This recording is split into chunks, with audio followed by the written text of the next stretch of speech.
যেগুলো রয়েছে কোরআন হাদিসের মজলিস, এইগুলো হলো নাজাতের জন্য কিছু ওসিলা। ময়দানে মাহশরের দিন যেদিন কোনো আমল থাকবে না, চতুর্পাশে শুধু গুনাহ আর গুনাহ, সেদিন আল্লাহ তাআলা বান্দার ওসিলা তালাশ করবেন, বাহানা তালাশ করবেন। আর ছোট্ট ছোট্ট ওসিলায় আল্লাহ তাআলা বান্দার জীবনের সব গুনাহগুলি মাফ করে আল্লাহ তাআলা তাকে জান্নাত দিয়ে দেবেন। সুবহানাল্লাহ। এই জন্য ওসিলা তালাশ করা, বাহানা তালাশ করা। কারণ মানুষকে আল্লাহ বড় দামি করে বানাইছেন। সৃষ্টির সেরা হলো মানুষ, আশরাফুল মাখলুকাত হলো মানুষ। আল্লাহ পাক এত দামি করে বানাইছেন। আল্লাহ যখন মানুষ বানাইতে চাইলো, তখন ফেরেশতাদেরকে বলল, ও ফেরেশতারা রে, আমি আল্লাহ তাআলা দুনিয়াতে এমন এক প্রতিনিধি সৃষ্টি করতে চাই যাদেরকে আমি আল্লাহ তাআলা বাক স্বাধীনতা দিব। তখন ফেরেশতারা বললেন, ওগো আল্লাহ, ওরকম প্রতিনিধি বা মানুষ বানানোর কি প্রয়োজন? আমরাই তো তোমার গোলামি করি, ইবাদত করি।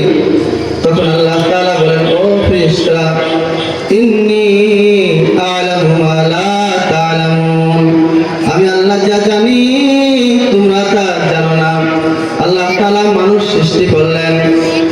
পয়গম্বর আদম আলাইহিস সালাতু ওয়াস সালামকে সব বস্তু সমূহের নাম শিক্ষা দেওয়া হলো। এবার আদম নবীকে বলা হতে হলো।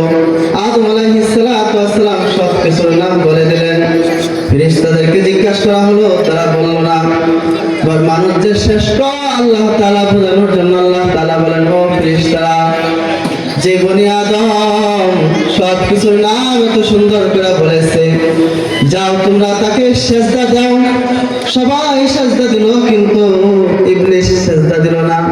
আবা ওয়াস্তাকবার ওয়া কানা মিনাল কাফিরিন, সে মুখ ফিরায় নিল, কাফেরদের অন্তর্ভুক্ত হলো।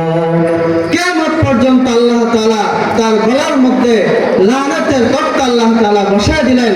তখন ইবলিস শয়তান চ্যালেঞ্জ করলো, যে গো আল্লাহ, যে বনি আদমকে শ্রেষ্ঠত্ব ঘোষণা করার জন্য আপনি আমাকে সেজদা দিতে বললেন, আর আমি সেজদা দিলাম না, আপনি আমাকে লানাতের তক্তা ইবলিস নামক উপাধি আমাকে দিয়া দিলেন।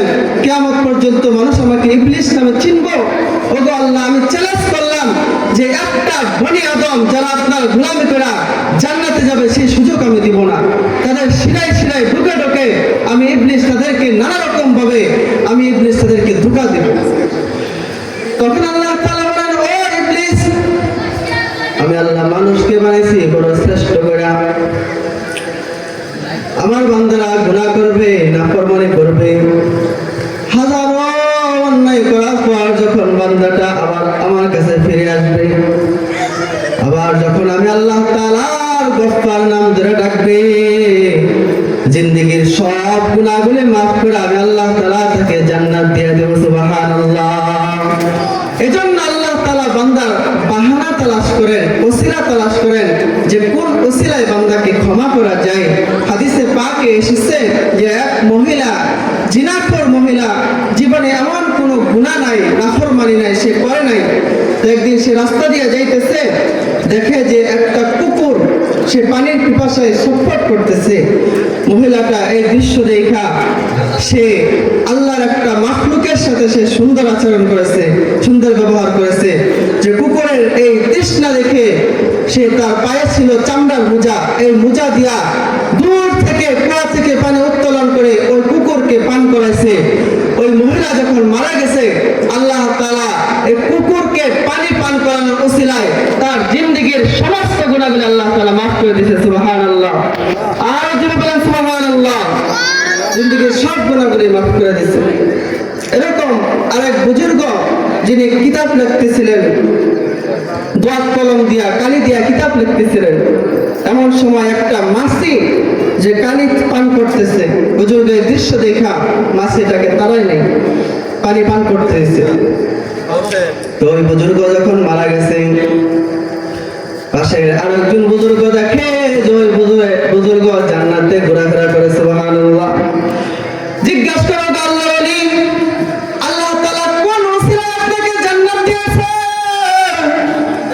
তখন ওই বুজুর্গ বলে, জিন্দেগিতে কত ভালো ভালো কাজ করেছি, কিতাব লিখেছি, নামাজ পড়েছি, হজ করেছি, সদকা করেছি, যাকাত দিয়েছি, জিন্দেগিতে যত কাজ করেছি কোন কাজের উসিলা আল্লাহ আমাকে জান্নাত দেয় নাই। একদিন একটা মাছিকে পানি পান করার সুযোগ দিয়েছিলাম, ওই উসিলায় আল্লাহ তাআলা আমাকে মাফ করে জান্নাত দিয়া দিয়েছে। এজন্য বাহানা তালাশ করা, উসিলা তালাশ করা যে